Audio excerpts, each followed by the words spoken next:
Welcome back, it's Ryzen, and today I'm going to be going over Tower of God chapter 553. Real quickly before I get into it, comment all your thoughts on this chapter or in this arc in general down in the comment section below. Due to popular demand, I will be following up this video with a discussion and including all your guys' thoughts in that discussion. So leave your theories, opinions, analysis, etc. And I'll be including it in a video that will drop in a couple days. So if you want to be featured in a video, now's your chance. Additionally, if you like Tower of God content, be sure to subscribe to this channel so you don't miss out. If at any point throughout this video you catch yourself enjoying it, leaving a like rating would be very much appreciated. With all that out of the way, let's get right into the chapter. So to start out, we kind of get a glimpse at characters like Yama, Karaka, Doan, and all them, and they don't really do anything. I think SIU just kind of wanted to remind us of their existence and to tease their current whereabouts, which is, I guess, fine.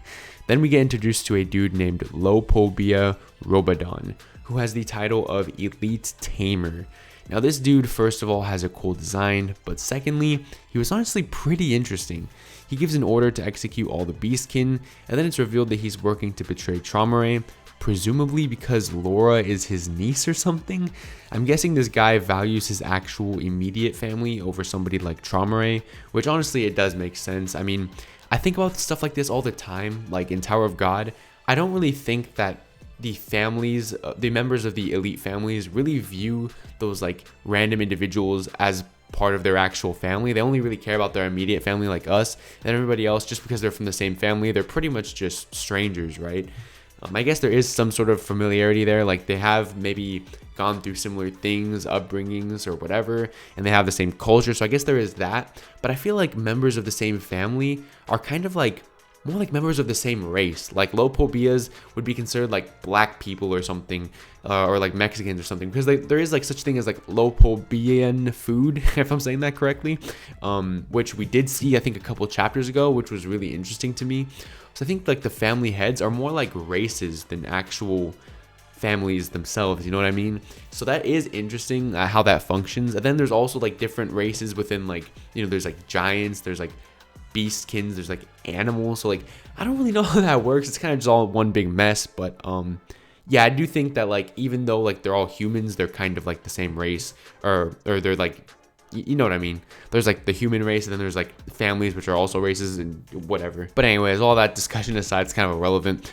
What really confused me is when he said that they're aiming for Gustang's weak point, and I don't really get what he meant by that. I don't know if he was just saying that because he thinks that his family in general is doing that, because the family head battle is obviously, as he said, the most important aspect of the war by far, right? If one family head wins, they're just that much stronger than everybody else, that if one of the family heads is at an advantage over the other one, it's the entire war that's, you know, the tables are turning, right?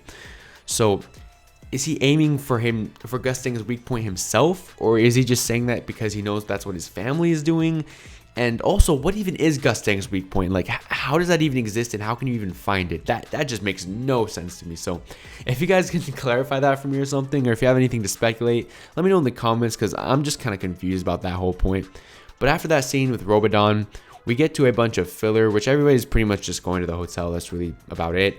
The only part of this that I found worth talking about is when Lilial asked Bomb if he thinks he could win the tournament at his current level, and Bomb is like, maybe. He just tells her that, but then he monologues to himself, actually, to be honest, definitely. Like, okay, I don't really like the whole humble act that he's got going on. I don't know, dude. Like, I feel like when I write my own main character, I'm just going to write a cocky bastard, because that's the type of character that I think is the most entertaining. The more I read this series, the more I get kind of bored of Bomb. I mean, I've been reading this for more than 553 chapters, so have you. And I get bored of like this asexual, mild-mannered child every chapter. I mean, yeah, he does pop off when he does, but it's always in the same type of way. And when he does show his arrogance, confidence, and just badassness, it's always in a way where like, it's in like the context of a fight, to where like he's 1v1ing somebody and he actually like objectively is stronger, so he just says, I'm going to beat you, and then they're like, oh, because it's crazy that a regular is saying this to a ranker, or you know, something like that. But it's just been the same thing the whole series. Like in the beginning it was like, oh, how could a D rank regular say this to a B rank regular? Then it's like, oh, how could a regular say this to a ranker? Now it's like, oh, how could this high ranking Slayer candidate say this to a Jihad's high ranker? Like, dude, we get it, okay? Like, it's just extremely repetitive. I get that people still like it and it works, so he's still gonna do it, but I don't know, dude. I kind of just, I get bored of it. I wish something would happen where Bomb would get corrupted by his own power, like even if it's just temporarily for one arc, and he would act differently because of it, because it's kind of a realistic thing, right? Like going from thinking you're just a normal guy to becoming like almost god tier for like what, less than 10 years later. That's going to change your attitude and ego for sure. And I get that it's out of Bomb's character to do that like so blatantly and to just like, you know, I don't know, be like that. But as I said, his character is getting boring, so maybe we need him to get out of character. I did discuss in the chapter 500, I think 560 review, or 559, the reaction rather, not the review.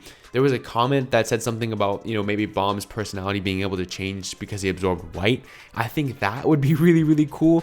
And like White kind of taking over Bomb from the inside a little bit until Bomb eventually, like, I don't know, poops White's soul out or whatever, dude. I don't know, but something like that would be cool, to where Bomb just kind of acts just super arrogant on the outside and not just kind of displays it to his opponents that deserve it. I don't know, dude. I think that would be a really cool character arc that he could have, but that's besides the point.